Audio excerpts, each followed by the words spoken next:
Programme में और बात करेंगे हरियाणा की। जी हाँ, जहां पूरे देश में लोकसभा चुनाव के त्योहार को लेकर सभी पार्टियां जोरों शोरों से प्रचार में लगी हुई हैं और लगभग लोकसभा चुनाव का 40% जो वोटिंग है, जो मतदान है, वो खत्म हो चुकी है। आपको बता दें 3 चरणों के जो मतदान है वो संपन्न हो चुके हैं और हाल फिलहाल में 7 मई को तीसरा चरण संपन्न हुआ है। लेकिन अगर वहीं बात करें हरियाणा की, तो हरियाणा में एक अलग ही चर्चाएं चलती नजर आ रही हैं। बता दें कि हरियाणा में पूरी टोटल 90 विधानसभा सीटें हैं, जिनको लेकर ही सबसे ज्यादा उथल पुथल मची हुई है। बता दें कि हरियाणा में बीजेपी के पास 40 विधानसभा सीटें हैं, कांग्रेस के पास 30, जेजेपी के पास 10, इनेलो के पास 1 और एचएलपी के पास 1 है। वहीं 2 निर्दलीय प्रत्याशी भी है। ऐसे में सवाल कई खड़े हो जाते हैं कि आखिरकार विधानसभा सीट पर, आखिरकार हरियाणा में जो विधानसभा सीटें हैं, इनको लेकर ये सियासी सरगर्मियां क्यों बढ़ी हुई हैं। क्योंकि अभी आपको बता दें कि मार्च में ही पूर्व सीएम मनोहर लाल खट्टर को उनकी सीएम गद्दी से हटा दिया गया है और उनकी जगह पर नायाब सैनी को मैदान में उतार दिया गया है। किसान आंदोलन के बाद और महिला पहलवानों को लेकर जो विवाद छिड़ा है, उसको लेकर हरियाणा में एक अलग ही हलचल मची हुई थी, जिसको शांत करने के लिए कहीं ना कहीं मनोहर लाल खट्टर को सीएम की गद्दी से हटाया गया था। ऐसा माना जा रहा था कि कहीं ना कहीं ये निर्णय के बाद जो हरियाणा में उथल पुथल मची है वो शांत हो जाएगी, लेकिन ऐसा नहीं हुआ। क्योंकि आपको बता दें, जब मनोहर लाल खट्टर को सीएम पद से हटा दिया गया, तो कई जो नेता हैं, जो दल हैं, वो कहीं ना कहीं बीजेपी से नाराज होते दिखे हैं। अगर बात करें जेजेपी की, तो जेजेपी लगातार बीजेपी के साथ गठबंधन में काफी समय से थे, लेकिन उनकी नाराजगी भी अब सामने नजर आई है, क्योंकि वो लगातार बीजेपी से 2 लोकसभा सीटों की मांग कर रहे थे। जेजेपी के दुष्यंत चौटाला ने जब ऐसी मांग की, तो बीजेपी ने सीटें देने से साफ इनकार कर दिया, जिसके बाद जेजेपी ने अपना गठबंधन बीजेपी से तोड़ दिया। अब केवल बीजेपी कहीं ना कहीं परेशानियों में घिरती नजर आ रही है। बता दें कि वहीं दूसरी तरफ जेजेपी ने कांग्रेस को समर्थन देने के लिए साफ कर दिया है कि वो अब कांग्रेस को समर्थन देंगे। वहीं हाल फिलहाल में 3 निर्दलीय प्रत्याशियों ने भी अपना जो इस्तीफा है वो बीजेपी से दे दिया है। ऐसे में सवाल खड़े हो जाते हैं कि जो बीजेपी है, अब वो कहीं ना कहीं अल्पमत हो चुकी है। इन्हीं तरह के तमाम सवालों को लेकर आज चर्चा करेंगे। मेरे साथ मेरी सहयोगी नाज़मीन मौजूद है और इनसे जानेंगे कि हरियाणा में जो विधानसभा सीटों को लेकर लगातार बयानबाजियां चल रही हैं, लगातार नेता एक दूसरे को घेर रहे हैं और फ्लोर टेस्ट की बार बार मांग कर रहे हैं, तो क्या ऐसे में मनोहर लाल खट्टर जो बयान दे रहे हैं कि फ्लोर टेस्ट होना चाहिए, अगर वो बात करते हैं, अगर दुष्यंत चौटाला की बात करें, तो वो बात करते हैं कि हम कांग्रेस को समर्थन दे देंगे और कहीं ना कहीं बीजेपी का जो पत्ता है वो साफ हो जाएगा। तो खट्टर ने कहा है कि पत्ते सिर्फ हम ही साफ नहीं, आप ही साफ नहीं कर पाएंगे, हम भी कर सकते हैं। हमारे पास भी ऐसे नेता मौजूद हैं जो कहीं ना कहीं हरियाणा में बीजेपी को वापस लाने का दम रखते हैं। क्या लगता है कि नाज़मीन, जिस प्रकार से मनोहर लाल खट्टर ने ये बयान दे दिया है दुष्यंत चौटाला के खिलाफ, क्या ऐसे में बीजेपी के पास सच में ऐसे प्रत्याशी मौजूद हैं जो कहीं ना कहीं बीजेपी को जीत दिला सकते हैं हरियाणा में?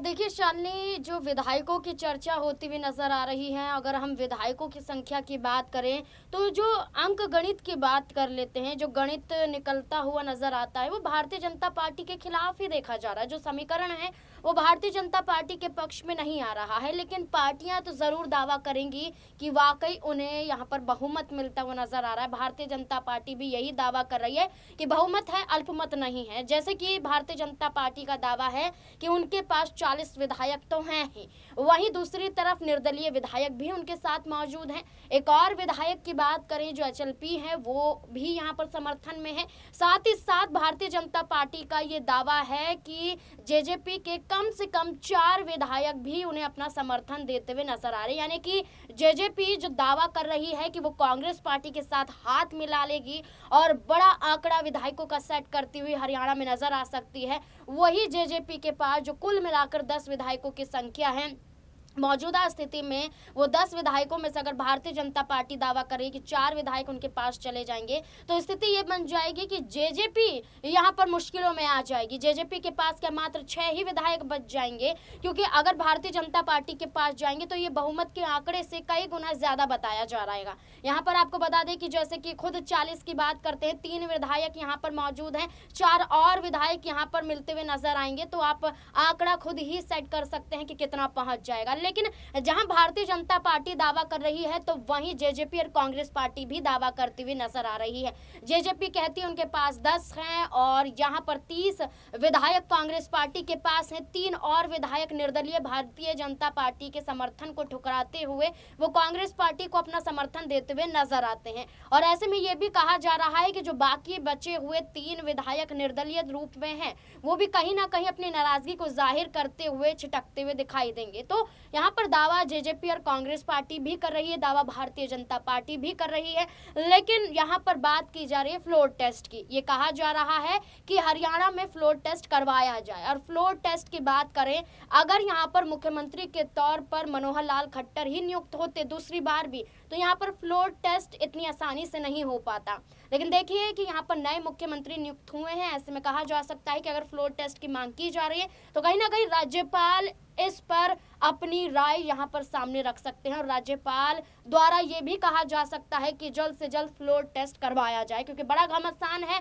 अगर फ्लोर टेस्ट नहीं होता है तो उससे पहले राष्ट्रपति शासन लागू करने की बात कही जाएगी कि सरकार भारतीय जनता पार्टी नहीं चला सकती, राष्ट्रपति शासन लागू किया जाए, जिससे यहाँ पर एक तरीके से निष्पक्ष स्वतंत्र रूप से देखा जा सके कि किसी भी सरकार में जो असमंजस की स्थिति विधायकों को लेकर देखने को मिल रही है, वो अगर स्थिति बनी हुई है लोकसभा चुनाव के मद्देनजर, अगर स्थिति को रोकना चाहें तो 6 महीने का लंबा इंतजार करना पड़े, तो इस स्थिति में राष्ट्रपति शासन लागू कर दिया जाए कि सरकार फैसले ना ले सके। लेकिन देखना होगा कि जो चिट्ठी दुष्यंत चौटाला द्वारा लिखी जाती है राज्यपाल को, जो यहाँ पर आश्वासन दिया जाता है कि कांग्रेस पार्टी और जेजेपी के गठबंधन की सरकार आने वाली है, ये तमाम जो मुद्दे उठते हुए नजर आ रहे हैं, ये राज्यपाल के फैसले पर निर्भर करता है।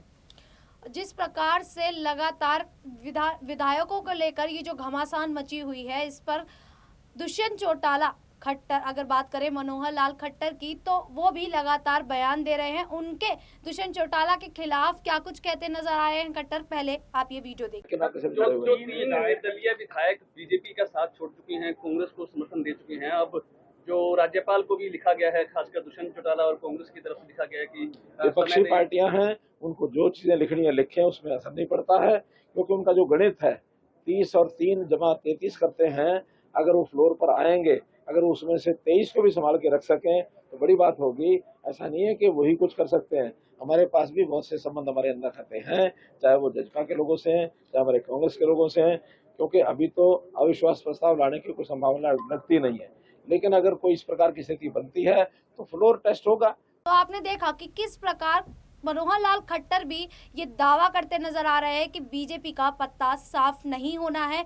लेकिन वहीं अगर बात करें दुष्यंत चौटाला के बयानों को लेकर और फ्लोर टेस्ट को लेकर, तो ऐसे में कहीं ना कहीं ये सवाल आखिर खड़ा हो जाता है कि कांग्रेस के पास अगर 30 विधायक हैं और जेजेपी के पास 10 विधायक हैं, ऐसे में अगर जेजेपी का पूरा समर्थन कांग्रेस को चला जाता है तो वो 40 विधायक हो जाते हैं। और अभी हाल फिलहाल में जिन 3 विधायकों ने इस्तीफा दिया है बीजेपी से, अगर वो भी शामिल हो जाते हैं बीजेपी में, तो ऐसे में जो टक्कर है वो कांटे की हो जाएगी, क्योंकि बीजेपी के पास भी अगर देखा जाए तो 43 विधायक मौजूद हैं और कहीं ना कहीं कांग्रेस के पास भी 43 है। अब देखना यह होगा कि अगर बीजेपी के 3 विधायक और इस्तीफा दे देते हैं तो क्या कांग्रेस का बहुमत बढ़ता नजर आएगा। और वहीं अगर बात करें कि जेजेपी के जो विधायक हैं, जो कहीं ना कहीं दुष्यंत चौटाला से नाराज होते नजर आ रहे हैं, क्या वो बीजेपी में शामिल होते नजर आएंगे, इसको लेकर ही खट्टर कहीं ना कहीं ये दावा करते नजर आ रहे हैं। क्या लगता है कि नाज़मीन, जिस प्रकार से खट्टर ने ये बयान दे दिया, क्या ऐसा लगता है कि जेजेपी के जो विधायक हैं कहीं ना कहीं वो दुष्यंत चौटाला से नाराज नजर आ रहे हैं? ऐसे में क्या वो बीजेपी में जाकर शामिल हो सकते हैं और बीजेपी का जो अल्पमत है कहीं वो पूर्ण मत हो सकता है? देखिए, अगर ऐसी स्थिति बनती है तो वाकई दुष्यंत चौटाला की मुश्किलें बढ़ सकती हैं। दुष्यंत चौटाला जो ये कहते हैं कि संवैधानिक रूप से तो नायाब सिंह सैनी जो नए मुख्यमंत्री के तौर पर भारतीय जनता पार्टी के तहत से नजर आते हैं, उन्हें इस्तीफा सौंप देना चाहिए, उन्हें यहाँ पर अपने पद से हट जाना चाहिए। जो दावा वो करते हुए नजर आ रहे हैं वो दावा खारिज हो जाएगा, क्योंकि अगर सीधे सीधे तौर पर विधायकों का खेल यहाँ पर नजर आता है और विधायकों की बात करें, भारतीय जनता पार्टी 43 विधायकों का समर्थन अपने पास लेकर बैठी है। तो अगर यहाँ पर जेजेपी के एकाध विधायक भी चले जाते हैं तो बहुमत में भारतीय जनता पार्टी नजर आएगी, क्योंकि अभी जिस तरीके से 19 विधानसभा में से 88 विधानसभा मौजूदा स्थिति में मौजूद हैं सीटें, ऐसे में देखा जाए तो सिर्फ 45 विधायकों का बहुमत साबित करना है और बहुमत साबित करने के लिए यहाँ पर 2 विधायकों की जरूरत भारतीय जनता पार्टी को पड़ रही है। अगर जेजेपी में फूट पड़ती है तो भारतीय जनता पार्टी निश्चित तौर पर कहीं नहीं जाने वाली। ये तय होगा कि आखिरकार क्या जेजेपी के विधायक बीजेपी में शामिल होंगे और क्या जो बीजेपी में शामिल विधायक हैं क्या वो बीजेपी को छोड़ जेजेपी में या कांग्रेस में शामिल हो सकते हैं, क्योंकि जिस प्रकार से विधायक इस्तीफा दे रहे हैं तो कुछ भी हो सकता है, विधायक कहीं भी जाकर किसी भी पार्टी में शामिल हो सकते हैं। देखना होगा कि आखिरकार हरियाणा में जो विधानसभा सीटों को लेकर हलचल मची हुई है ये कब सुलझेगी। हाल फिलहाल में अभी दुष्यंत चौटाला ने राज्यपाल को पत्र लिखा है और उसमें उन्होंने फ्लोर टेस्ट की मांग की है। अब फ्लोर टेस्ट होता है तो उसके बाद देखा जाएगा कि आखिरकार हरियाणा में क्या कुछ हो सकता है। फिलहाल के लिए इतना